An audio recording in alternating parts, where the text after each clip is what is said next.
టాలీవుడ్ అంటేనే pan India సినిమాల హబ్గా మారింది. కాకపోతే ఈ ఏడాది తెలుగు వెలుగుల కంటే హిందీ సందళ్లే ఎక్కువగా కనిపించాయి. అయినా టాలీవుడ్తో పాటు కోలీవుడ్ కూడా పాన్ ఇండియా వేటలో బాగానే తోటాలు పేల్చింది. సో ఈ ఇయర్ పాన్ ఇండియా సినిమాలతో ఏ ఫిలిం ఇండస్ట్రీ ఎంత దూసుకెళ్ళింది? ఈ ఇయర్ పాన్ ఇండియా మార్కెట్లో ఏ హీరో వాటా ఎంత? Take a look. Salaar movie 1000 కోట్ల వేటలో ఉంది. 500 కోట్ల క్లబ్లో అడుగుపెట్టింది. పాన్ ఇండియా లెవెల్లో 1000 కోట్ల వసూళ్లు 1 వీక్లో రీచ్ అయ్యే అవకాశం ఉందంటున్నారు. మొత్తానికి ఈ ఏడాది టాలీవుడ్ పాన్ ఇండియా లెవెల్లో హల్చల్ చేయలేదన్న నిరాశని ఈ మూవీ తీసేసింది. కలెక్షన్ల కిక్కిస్తోంది. మాస్ మహారాజా రవితేజ ఈ ఏడాది టైగర్ నాగేశ్వరరావుగా పాన్ ఇండియా లెవెల్లో దండెత్తాడు.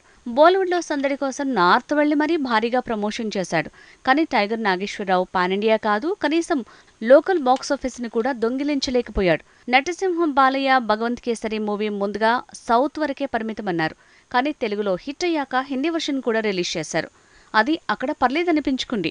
ఓటీటీలో సందడి బానే పెరిగింది. టాలీవుడ్ నుంచి ఈ ఏడాది వచ్చిన మరో pan India movie Dasara. Natural star Nani, Keerthy Suresh combination లో వచ్చిన ఈ మూవీ తెలుగులో భారీగా బాక్స్ ఆఫీస్ ని షేక్ చేసింది. మిగతా సౌత్ స్టేట్స్ లో ఓ మాదిరి రెస్పాన్స్ వచ్చింది. నార్త్ లో మాత్రం పెద్దగా రీచ్ కాలేదనే మాట వినిపించింది. ఇది వినా పాన్ ఇండియా మూవీగా వచ్చి లోకల్ మార్కెట్ ని మాత్రమే షేక్ చేయగలిగింది దసరా. సమంతతో కలిసి గుణశేఖర్ చేసిన ప్రయోగం శాకుంతల. ఈ మూవీ పాన్ ఇండియా లెవెల్లో దుమ్ము దులుపుతుందన్నారు. కానీ ఈ ఏడాది డిజాస్టర్స్ లిస్ట్ లో ఈ మూవీనే ముందుగా చేరిపోయింది. అఖిల్ కెరీర్ లో మొదటి pan India movie agent. Almost 80 కోట్లకు పైనే పెట్టుబడి పెట్టి తీశారు. అసలు లోకల్ మార్కెట్లోనే సాలిడ్ హిట్ రాని అఖిల్ తో పాన్ ఇండియా ప్లాన్ చేయటం మీద అప్పట్లోనే విమర్శలొచ్చాయి. సినిమా ఫ్లాప్ అయ్యాక ఆ కామెంట్ల గోల మరీ ఎక్కువైంది.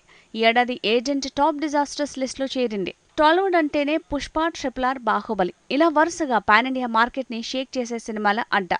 అలాంటిది ఈ ఏడాది తెలుగు నుంచి పాన్ ఇండియా వెలుగులు కరువయ్యాయి. కనీసం ప్రభాస్ పుణ్యమాని సలార్తో ఈ ఏడాది పాన్ ఇండియా మార్కెట్ ని తెలుగు సినిమా షేక్ చేయగలిగింది.